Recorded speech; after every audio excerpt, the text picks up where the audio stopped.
Project leaders are facing unprecedented disruption, but times of great change can also lead to awe-inspiring innovation and some incredible projects. Of course, it still may also take some serious planning, especially if you're rolling out a new technology. Take it from Josh Katz, who helped create a groundbreaking music NFT package. From a project management standpoint, it really takes quite a bit of time where you have to ideate a project, understand what that project is. Once you really understand what it is, you have to understand if it makes sense for the blockchain. And that's a big part of ideating it, because only certain projects make sense for the blockchain and for NFT format.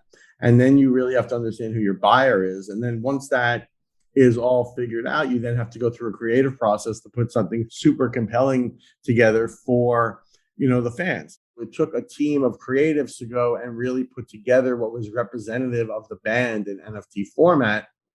This having never been done before, I had to really ideate to the band and the team what this needed to look and feel like. But they picked up pretty quickly, saw what was going on, and put together an incredible, now iconic, NFT drop.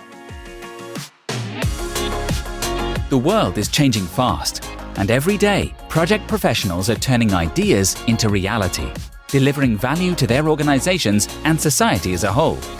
On Projectified, we'll help you stay on top of the trends and see what's ahead for the project economy and your career. This is Projectified. I'm Steve Hendershot. We're living in an age of upheaval. The pandemic, climate change, digital transformations, they're all forcing the business world to reinvent, rewire, and reimagine. And one thing that becomes clear from PMI's latest edition of Most Influential Projects is that teams are responding with some exceptional work. We are seeing extraordinary innovation across the board, from the COVID vaccine to space exploration to new technologies. Today, we'll meet project leaders working on two of the nearly 250 projects that make up this year's edition. It's a fun episode, but it's just the beginning. There's a lot of awesome, inspiring stuff, and you should check out the whole thing, including exclusive audio and video content online at mip.pmi.org or in PM Network magazine. All right, let's get this rolling with some rock and roll. Coming in at number 8 is an NFT package. That's non-fungible token for those who don't yet speak the emerging language of blockchain. I spoke with Josh Katz, founder and CEO of YellowHeart. Sitting at the intersection of blockchain and entertainment, the company worked with rock band Kings of Leon to pull off this first-of-its-kind project in which fans could purchase NFTs that included art, limited edition vinyl, and even a lifetime VIP pass to see the band on every tour.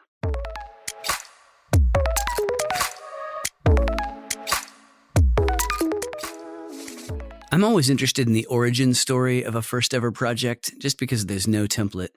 Where did you get the idea for this NFT package for Kings of Leon, and how did it come together? Kings of Leon ideated a long time ago because before COVID, YellowHeart was a pure blockchain ticketing play.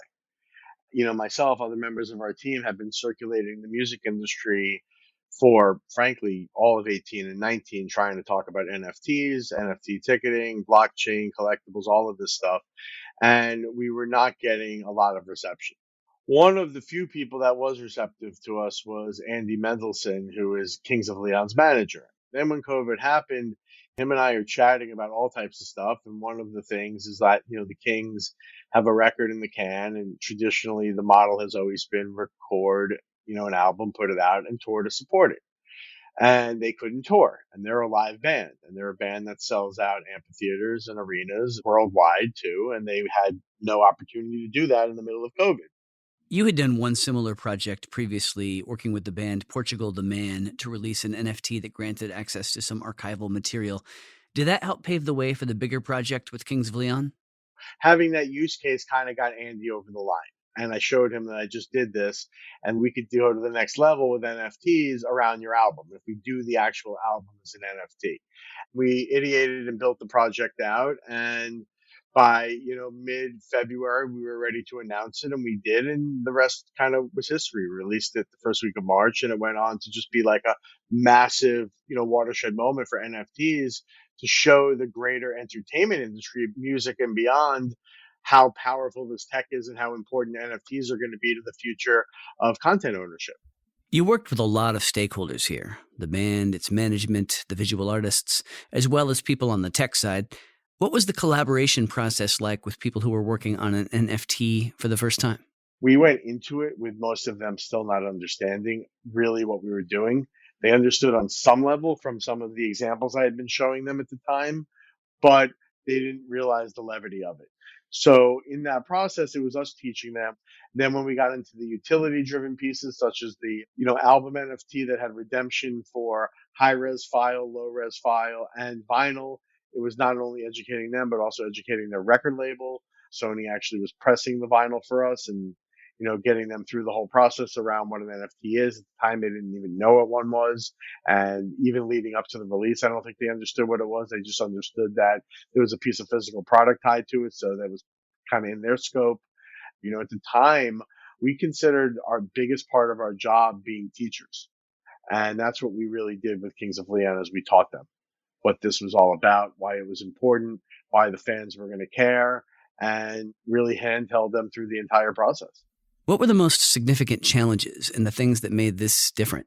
The biggest challenge was early adoption in March of 21, having traditional fans of Kings of Leon come to OpenSea and need to purchase something. Having never used cryptocurrency before, that was super interesting. Some of the coolest things I've seen has been the united community. People like Kings of Leon pre-March release of the NFT, it was an older rock and roll, audience, some younger folks in there, but for the most part, getting everyone rallying around the fact that they all now have quote unquote a membership into a community that's going to just keep on giving to them. And that message being delivered to them has just been so amazing.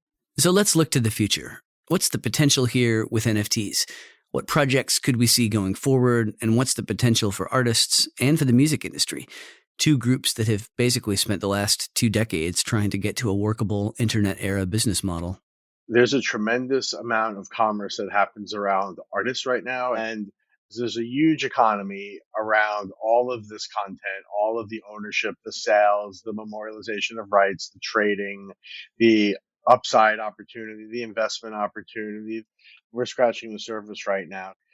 For the industry, it's a matter of adoption. You're looking at new industries such as the NFT art movement, industry leaders in that space obviously being formed today. The industries, meaning the traditional industries, the incumbent industries, are going to need to adopt. Now that these NFTs are out, looking back, what's something that took you by surprise on this project? I was surprised by how much attention the project got.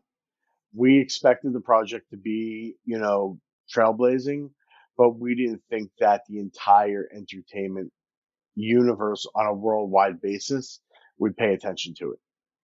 That never occurred to us for a second. We just thought it would be a cool music project. It would go to the next level and open up eyes, and people in the music industry would be like, oh, that's a great use case. Cool. We didn't think it would be like a massive news story around the world. I mean, those NFTs are hanging in the Rock and Roll Hall of Fame right now. So it's like history. That's what that project is.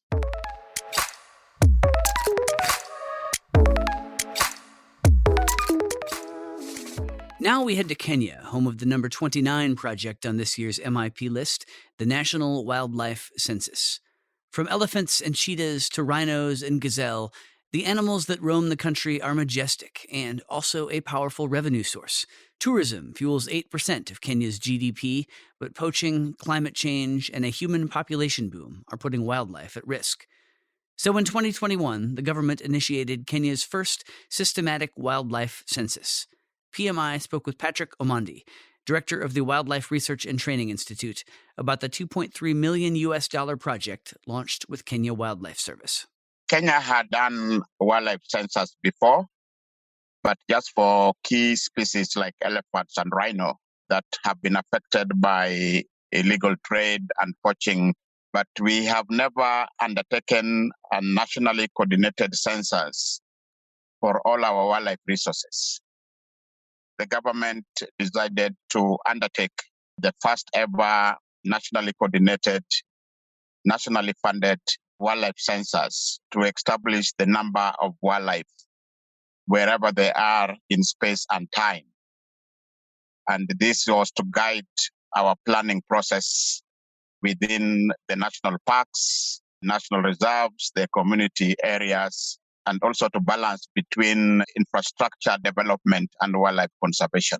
One of the major reasons we did this, with COVID coming in last year and having lockdown and people having no livelihood, we saw a rise on bushmeat, particularly for plain game species like the antelopes and gazelles. And we realized we have never done census and we do not have numbers, and we might never be able to measure the impact of the emerging bushmeat poaching for subsistence and evolving to be commercial, and some crossing the border with Kenya and Tanzania.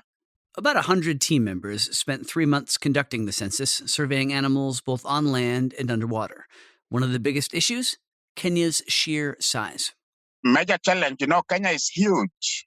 Kenya is about 600,000 square kilometers. The census area we covered through the aircraft was 59% of that. We were able to utilize the internationally set methodologies in doing this census. We had to bear with the challenges. Like, for example, when we are doing the census along the coastline, we had strong winds. We bared with it. We still managed to cover the coastline. Of course, flying these little aircrafts in the air requires special expertise. I'm glad we have ecologists, scientists that had been trained, and they were able to persevere, because we are doing almost 6 hours a day, 3 hours in the morning and 2 to 3 hours in the afternoon, depending on the size of the block that one was to cover. The census will help create a national wildlife database, as well as a repeatable framework for future animal counts. Kenya plans to conduct a wildlife census every 3 years going forward.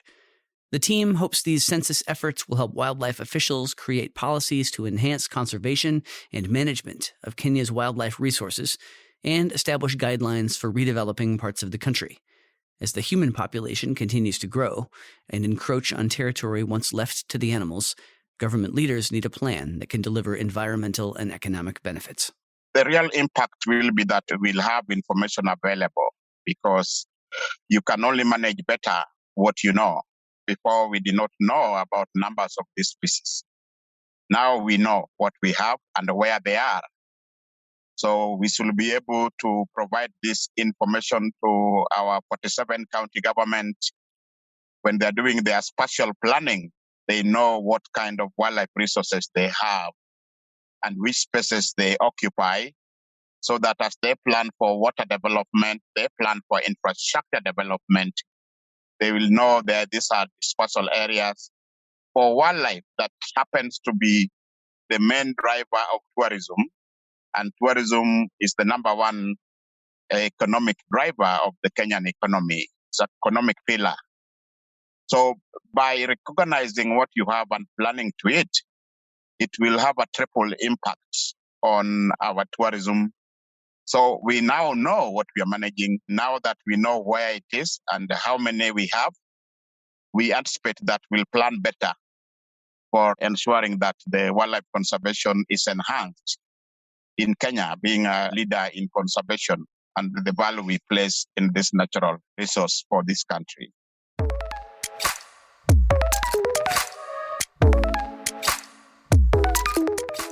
These are just 2 projects from this year's most influential projects. Head to mip.pmi.org and you'll find a ton more to explore, from the mRNA vaccines to Burberry's first social retail store in China. Plus, you can check out top 10 lists highlighting projects across 30 sectors and geographic regions. So go ahead, dig in. You're bound to find something that delights, intrigues, or maybe even amazes. Thanks for listening to Projectified. If you like what you heard, please subscribe to the show and leave a rating or review. We'd love your feedback. To hear more episodes of Projectified, visit Apple Podcasts, Google Play Music, Stitcher, Spotify, or SoundCloud, or head to pmi.org/podcast.